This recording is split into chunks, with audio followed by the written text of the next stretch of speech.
Hi guys, ito po yung signed copy ng Judicial Affidavit executed by Cristone John Moreno Patria, ang complainant against Paulo Pulong Zimmerman Duterte for the alleged violation of a crime of grave threat and physical injury.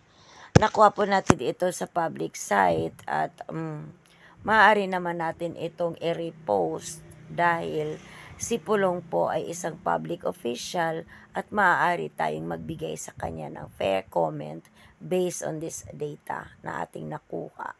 So, medyo nakakapanglumo lamang na kung ibase natin dito sa datos na to ay ang public official like Pulong is nai-engage dito sa prostitution, alleged prostitution.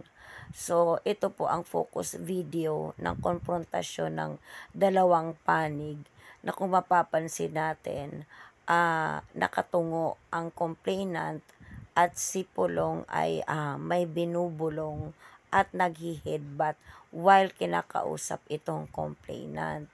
So, although ang CCTV na to ay nakuha mismo sa bar na pinapangyarihan ng Hersey Bar, pero nagtataka ako kung bakit sa bar na ikaw ay isang public official, may dala ka ng patalim. So, yun yung sinuntok siya sa tagiliran na may hawak na isang patalim.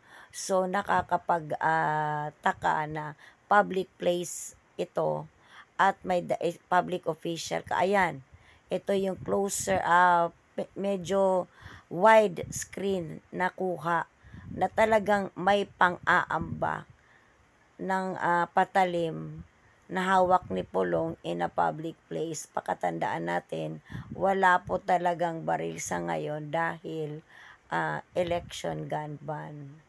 So, ano ang purpose ng iyong patalim? Bakit dala-dala mo siya sa public place? At ikaw ay isang government official. So, ayan, makikita natin ng malayuan kasi kanina focus yun. Ang paghihidbat na wala mo talaga namang makikitang aggression on the part of the complainant. So, nagsasabi sila na bakit daw hindi pinapakita ang buong video na alegasyon ni complainant sa pagdi umano'y pambubugbog sa kanya. Pero, the act itself na may dala kang kutsilyo at ito ay ginagamit mo to approach someone ay mali na po.